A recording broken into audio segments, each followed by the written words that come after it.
Sidekick,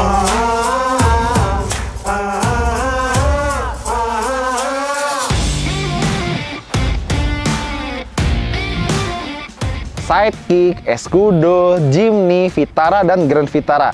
Suzuki punya banyak SUV yang berubah sesuai zaman. Ini ada Grand Vitara baru, dan karena kita udah first impression, klik aja video deh di sana. Sekarang kita pure mau test drive aja, kita rasain gimana mobil ini. Suara apa sih? Baru nih. Lama tuh. Oh iya dong, 2400 cc, bentuknya masih SUV banget, masih kotak. Sombong. Itu berapa cc? Cenggo. Hybrid. Ih. Tapi penasaran juga gua. Gua taruh dulu ya. Gua numpang situ ya. Boleh. Ya. Yuk.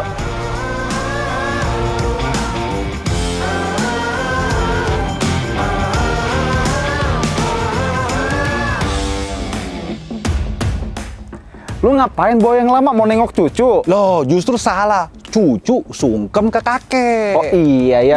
Ini gimana sih cucunya? Gimana sih? Tunggu. Satu Apa? lagi nih. Cucu tuh biasanya gizi lebih baik. Lebih tinggi dong. Kenapa lebih pendek? Nggak, tunggu dulu. ini banyak yang bahas. Jadi kelihatan kalau misalnya banyak yang bilang sejak beda kelas, Grand Vitara kok kayak mengecil. Padahal kalau kita ukur angkanya, bedanya tuh nggak banyak. Jadi antara yang lama sama yang baru cuma beda 40 mm. Kurang lebih 4 sentian ya. Ya, kurang lebih 4 cm. Dan kalau kalian lihat nih, di mobil sejajarin bareng, bedanya cuma di onde. Jadi yang satu habis kondangan, habis mabok sih. Onde kepalanya. Yang satu lagi lebih kelihatan lebih panjang sebenarnya sih. Tampak kondenya ya. Iya. Dan bahkan pendekatan desain pun beda. Yang lama tuh kelihatan benar-benar tegas dan nggak banyak garis aneh-aneh. SUV kesannya SUV tahun 2010-an awal ya, dasar pertama 2000-an. SUV itu harus kotak, harus maco, harus laki banget gitu loh. Apalagi ada kondenya. Betul, apalagi ada kondenya. Zaman. Kalau yang baru tuh agak lebih flamboyan metropolis, bener-bener SUV atau crossover perkotaan banget, biar mudah manuver kemana-mana dan tetap kelihatan cantik seperti itu. Ya, dan bahkan ada signature detail Suzuki, misalnya lampu LED 3 di depan sama belakang, bahkan di sini mirip sama saudaranya Baleno gitu. Ya, sesuai zaman lah ya. Iya, sesuai zaman masing-masing. Ya. Betul. Dua-duanya cakep sih, tapi punya cakepnya tuh masing-masing. Punya karakter yang berbeda, tapi tetap ada benang merahnya. Iya, bagian dalam. Interior aja yuk. Kita bahas ya. Kalau interior, lagi-lagi ya, khas tahun 2000-an, 2010-an itu fungsional. Tegas. Ada setir, ada audio, ada transmisi, udah itu aja. Ada jok 5, ya. Ada jok 5, udah itu aja. Tapi kalau yang di sini ini agak berbeda. Jadi Suzuki udah mulai main-main desain nih, dikasih aksen silver, terus bahan kulit gitu-gitu. Dan desainnya sedikit lebih manis atau mencoba bermain metropolis lagi-lagi. Metroseksual.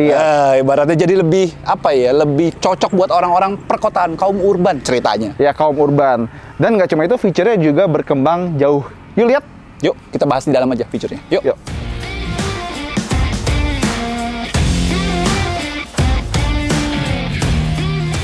Nah, akhirnya gue nyetir juga nih cucunya. Beda ya rasanya. Oke, sesuai janji, bahas fitur. Fitur dulu ya, kita bahas ya. Yang lama punya apa? Ada mesin, ada kursi, ada sasisnya. Ada speedo, ada AC, ada jok 5. Udah, ya mobil. Nah gitu, tapi kalau yang baru bedanya banyak. Pertama, telescopic steering. Ya nggak ada sih yang lama sih. Cuma tilt doang sih gua sih. Iya, dan yang paling penting nih, head up display. Bisa beli aftermarket. Kenapa harus beli kalau udah ada dari standar? Siap, gimana ya? Lagi nih, kamera 360 derajat. Punya. Pakai Insta360 aja. Nah, terus yang paling penting buat zaman sekarang ini, head unit juga udah terintegrasi dengan smartphone. Jadi bisa connect ke Apple dan Android. Udah gitu, wireless, jadi nggak perlu colok-colok kabel. Dan dia juga udah lengkap sih, ada Bluetooth segala macam, dan kita bisa lihat energy flow-nya. Nanti kita bahas. Ya, gue bisa beli aftermarket. Aftermarket mulu, lu punya toko lu. Ya habis gimana, mobil tahun 2010-an ya fiturnya ya udah. Dan nggak cuma itu, bisa wireless charging. Jadi kalau HP kalian udah support, tinggal taruh aja di tengah, langsung ngecas. Jadi kalau koneksi wirelessnya juga, kalian nggak takut kehabisan baterai ya, ibaratnya ya jadinya ya. Iya. Terus udah gitu, Grand Vitara lama, keylessnya pakai knop jigsaw. Knop jigsaw. Itu knop kompor. Kompor inai. Gila jadi promosi. Nah, kalau yang baru ini dia juga udah keyless start stop, tapi tombol start stopnya tuh kayak ada rumah sendiri gitu, lebih bagus, lebih mewah ya kesannya ya. Iya. Ya fitur udahlah. Nggak usah dilawan lah ya. Oh iya, ada satu lagi sih sebenarnya sih. Apa? Atapnya ini ada bolongannya. Iya, ada bolongannya dan salah satu yang paling luas dan paling pintar. Pinter gimana? Cum laude. Kayak gitu. Nggak, jadi gini, luas kita bisa lihat ya emang luas, tapi kalau kita buka nih ya, set, dia tuh kaca belakangnya ikutan mundur. Emang? Oh iya. Kalau panoramic sunroof biasa, itu biasanya kaca belakangnya tuh mati ya? Iya. Biasanya, jadi kaca depannya doang yang kebuka gitu kan. Kalau ini begitu dibuka tuh, kaca belakangnya kayak mundur setengahnya ya ibaratnya ya? Iya, dan kalau misalnya abis dibuka nih masih kurang, masih bisa dimundurin lagi dikit. Iya. Jadi bener-bener bukanya tuh lega, jadi bisa kita badan keluar tuh terus dada-dada. Ini Suzuki pinter nih baca situasi. Ntar lagi 2024. Jadi bisa buat kampanye. Cocok sekali nih. Jadi mobilnya merek rakyat tapi bisa menyapa rakyat. Ya buat pemilihan ketua RT atau camat lah. Camat ya. Keren banget cuy, camat pakai ginian cuy, beneran. Kayaknya terakhir kali LCGC deh itunya deh, jatahnya deh. Iya, sama ini armrestnya bisa dimajuin jadi sama bisa lebih nyaman. Sama, biarpun yang mobil gua udah ngeplek. Tapi Grand Vitara lama nggak punya cruise control. Oh iya, dia udah punya cruise control ya di sini ya. Cruise control aja sih. Cruise control aja ya. Ya, sama penumpang belakang juga dapat beberapa kenyamanan. Misalnya di belakang juga dapat kisi AC sama charger, jadi bisa ngecas gadget. Itu yang nggak ada tuh. Iya. Yang lama nggak ada tuh. Tapi harus diakui juga kalau sandaran belakangnya emang agak tegak. Gitu nah, itu sedikit downgrade-nya dibanding yang lama. Kalau yang lama itu sama-sama bisa recline, tapi yang lama tuh kayak stepnya banyak itu loh, tek gitu loh, bisa tegak kurang dikit, tegak lumayan dikit. Tiduran gitu kan lumayan. Kalau yang ini cuma 2 settingan ya, 1 settingan, sorry, tegak kurang tegak. Ya, tapi untungnya ruangannya masih lumayan bagus, joknya masih bahan kulit ya, udah gitu tebel jadi nyaman didudukin. Cuma paling kalau misalnya sandarannya bisa agak rebah dikit mungkin lebih enak gitu ya. Sih, ya, tapi untuk teknologi navigator jelas bahwa ini adalah upgrade yang besar dibandingkan mbahnya. Mbahnya, betul sih. Ya, mbahnya abisnya hiatus sih, kayak penyanyi gitu loh. Udah capek, vokal suaranya udah kurang gitu kan, dia hiatus dulu 2-3 tahun. Ini juga sempat hiatus dulu kan sebelum kembali lagi. Ya, relate dikit dong, YouTuber. Saya pamit, saya kembali. Oh iya. Benar. Oke, sekarang nyetirnya nih.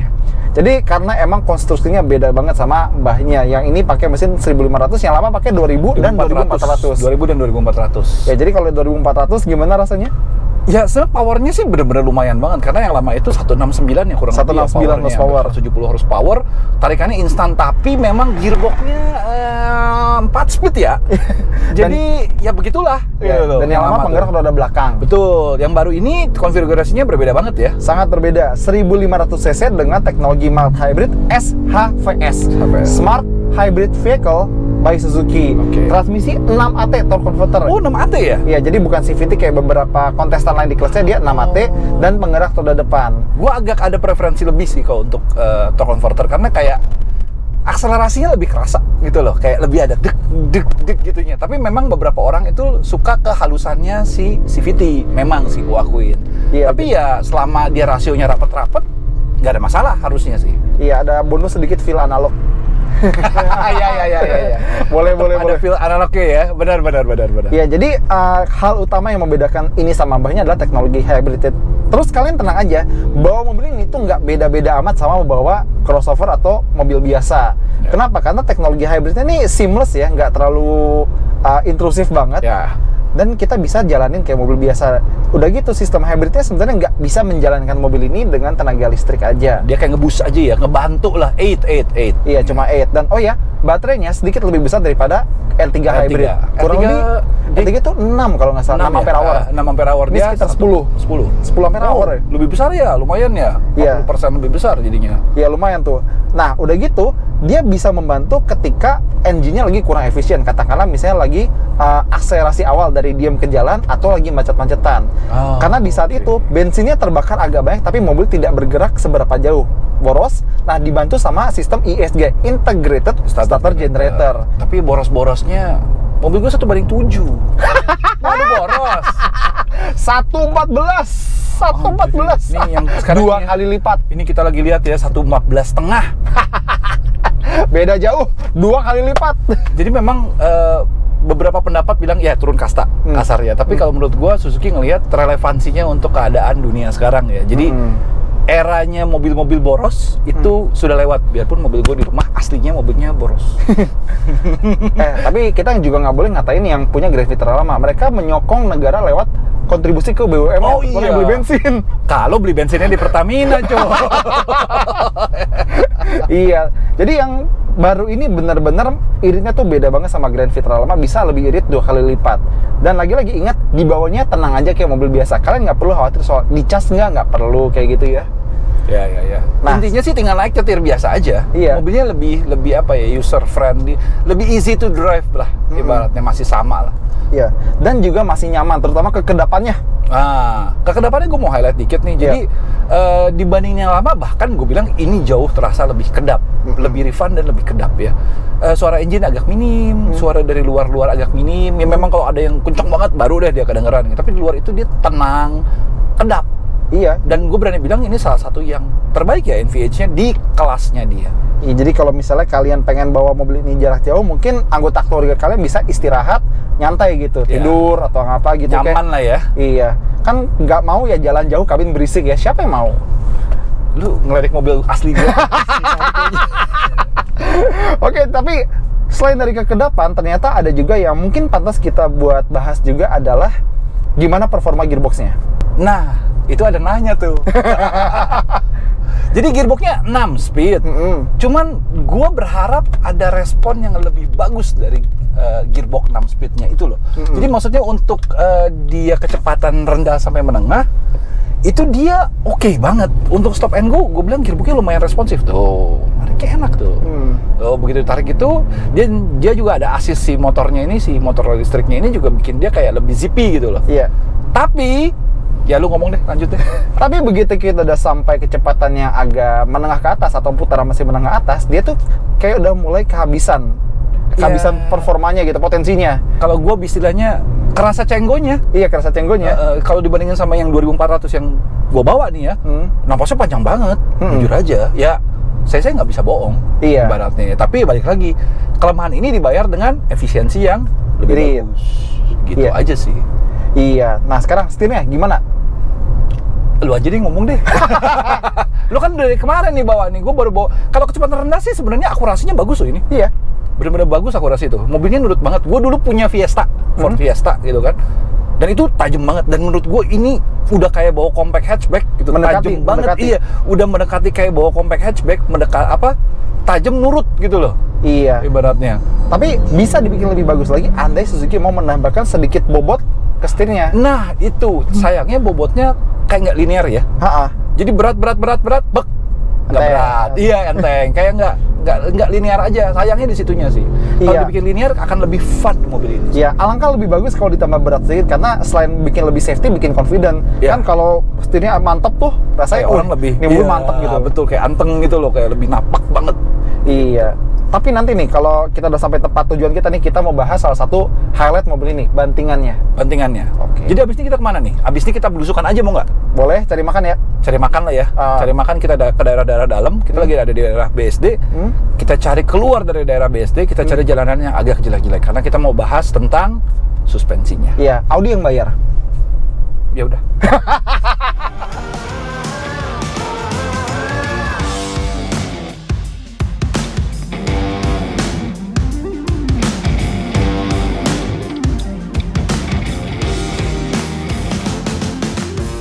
Nah, sekarang gantian Hilsa yang nyetir karena kita mau coba cari jalan yang agak keriting.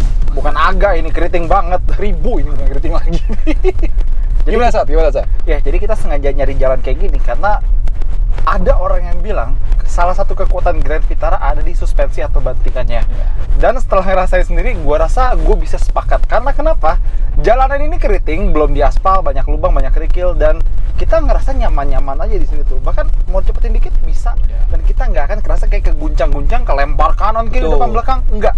Kalau mobil terlalu kaku kan biasanya kayak ngegubrak gitu kan ya. Tapi kalau terlalu empuk juga mentah-mentul gitu jadinya tuh. Di sini pas aja sih kalau gue bilang sih, nggak sampai gimana-gimana banget. Kayak bawa mobil lagi lewatin SS ya. SS. Special stage, bukan super sambal kalau lu. Ya jadi mungkin banyak juga yang udah sadar kalau misalnya mobil ini developnya itu di India ya, tapi mungkin harus diapresiasi juga kalau ternyata gara-gara di develop di situ dia enak di jalanan rusak. Oke, jadi kalau misalnya kalian lagi cari sebuah crossover Jepang 5 tempat duduk yang bantingannya atau kenyamanannya juga lumayan, terus kekedapan suaranya juga mumpuni gitu ya. Dan pengen mesin yang irit, ini kita dapat pasti 14 km per literan, bagus nih. Bagus. Dan mesinnya itu kuat di putaran bawah menengah, terutama kalau kalian sering dalam kota.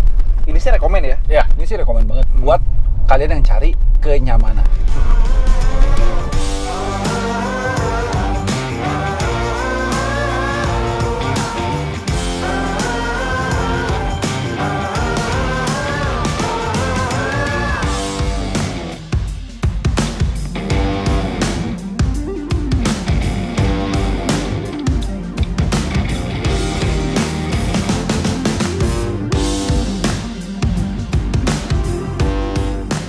Nah, sampai juga kita di Kamaya Hills, dekat BSD loh ini saat. Iya sih dekat, tapi kan, jalannya. Kan katanya lu cari rute yang menantang. Ya udah. Harusnya naik kereta sih emang sih. Ya tapi kan kita pengen ngetes ini. Ya tapi kan ini lebih dekat ke stasiun kereta. Ya udah, mobilnya. Ya udah. Kesimpulannya gimana? Oke, jadi meskipun banyak yang menyayangkan kenapa Grand Vitara berubah kelas, tapi bukan berarti selamanya hal buruk karena Betul. masih banyak potensi mobil ini, terutama kenyamanan, keiritan, dan kemudahan berkendara. Betul. Jadi balik lagi, ini mobil masih punya heritage, masih punya darahnya SUV Suzuki yang biasanya terkenal nyaman ya. Ya, nyaman. Dia punya kenyamanan bagus, bantingannya enak, suspensinya segala macamnya juga oke buat jalanan jelek. NVH-nya gue bilang salah satu yang terbaik di kelasnya. Iya. Ditambah fiturnya juga lumayan ya. Iya, apalagi kalau misalnya kalian mengincar teknologi gitu ya. Bayangin, ada head-up display, head-up itu canggih, wireless charger, dan pastinya panoramic sunroof yang bukanya gede itu. Iya. Jadi menarik ya? Ya menarik sih, tapi balik lagi, kayaknya perlu kita bikin komparasi. Boleh. Seru tuh ya baru ya? Ya, sama oke. rival-rivalnya. Ya, oke. Itu aja dari kita. Thank you udah nonton. Jangan lupa jempolnya, komentar, dan subscribe.